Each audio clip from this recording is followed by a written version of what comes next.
dəri nə vaxtdan qocalmağa başlayır və ilk qocalma əlamətləri hansıdır? Deməli, dəri qocalması, yəni sadə desək, əlamətlərini hamı aşağı-yuxarı bilir. Bu dəridə qırışların yaranmasıdır, dəri tonunun dəyişməsidir, müəyyən ləkələrin olmasıdır, dəri altı piy toxumasının sorulmasına da qədər olar dəridə sallanmaların. Biz buna tibbi dildə qravitasion dəyişikliklər deyirik. Burada yenə də genetik amil diktə edicidir. Xarici amillər burada var. Stress, yaşayış tərzi, iş ağırlığı, yuxu da bura aiddir, xarici və qidalar. Genetik məsələ burada həmişə imperativ olur, özünü göstərir, müəyyən limiti var. Tutalım, sizin nəsildə 30 yaşa qədər heç kəsin saçı ağarmır və yaxud 35 yaşa qədər heç kəsdə qırış olmur.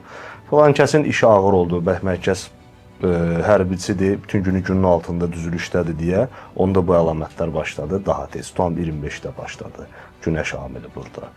Digərin iş rejimi elədir ki, gecələri yatmır, kifayət qədər melatonin sintez eləmir, dəri axı bərpa olmalıdır. Bütün orqanizm kimi bərpa müddəti qısaldığı üçün yenə qocalma gedir.